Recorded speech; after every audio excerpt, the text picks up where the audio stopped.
décidé de sortir ce rapport parce qu'on a vu que l'ancien ministre de la Sécurité publique et du développement communal a été promu.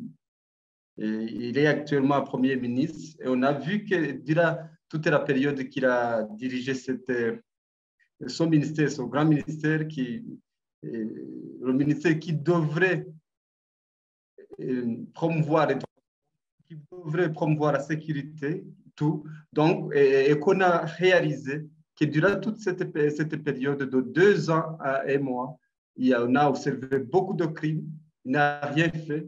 Et même dans sa province, on a observé que dans sa province natale, Chibitoki, on a dénombré plusieurs cadavres, environ 45% des cadavres retrouvés. Donc, tout ça nous a motivés à produire ce rapport pour alerter la communauté internationale, surtout l'Union européenne qui est à l'étape de suspendre ou d'annuler ces sanctions ciblées.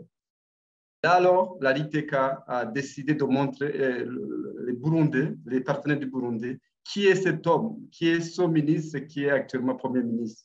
Dans cette période, la LITK a pu dénombrer 1470 personnes tuées, dont 619 a été retrouvés cadavres éparpillés dans différentes localités, notamment dans les ruissons, dans les rizières et dans les marais. Et on a vu aussi vu que 24 ont été des exécutions extrajudiciaires. Là, je dois dire que sur les 619 cadavres retrouvés, 279 ont été trouvés dans la province de Chibitoke, la province natale de son nouveau Premier ministre. Et il n'a rien fait. Il n'a rien fait pour faire pour l'identification de ces cadavres, l'enquête de pourquoi ils ont été assassinés.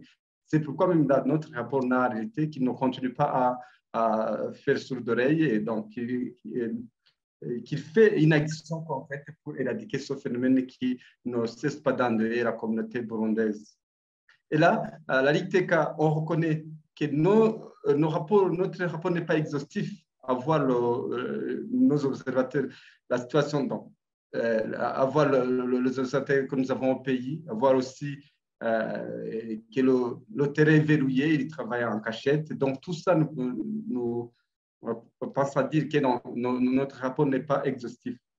On n'a pas travaillé uniquement sur les personnes tuées, il y a eu aussi des personnes arrivées, 118 personnes arrivées. Et il y a eu aussi des femmes qui n'ont pas été épargnées par ces crimes parce que 255 ont été violées.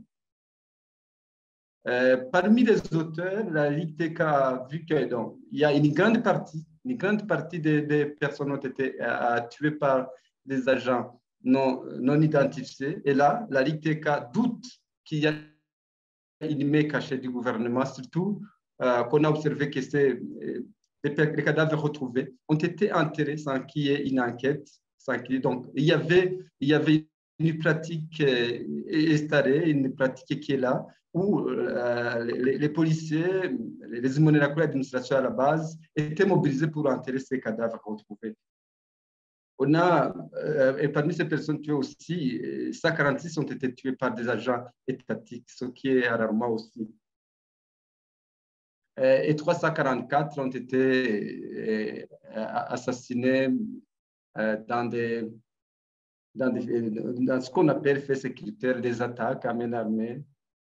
Il y a aussi justice populaire. À la Ligue TK, on s'est fait compter si parmi les 1470 personnes tuées, cette organisation puisse nous montrer au moins une dizaine de personnes qui sont là, qu'on a citées dans notre rapport, qu'il y a des mensonges. Et par ailleurs, la Ligue TK a toujours demandé au gouvernement de faire des rapports des rapports pour nous montrer au moins un cas que la Ligue TK a rapporté alors que ce n'est pas vrai. Donc, je me demande à cette ONG, à cette organisation de faire un contre-rapport pour prouver vraiment que la Ligue TK, ces rapports sont des mensonges.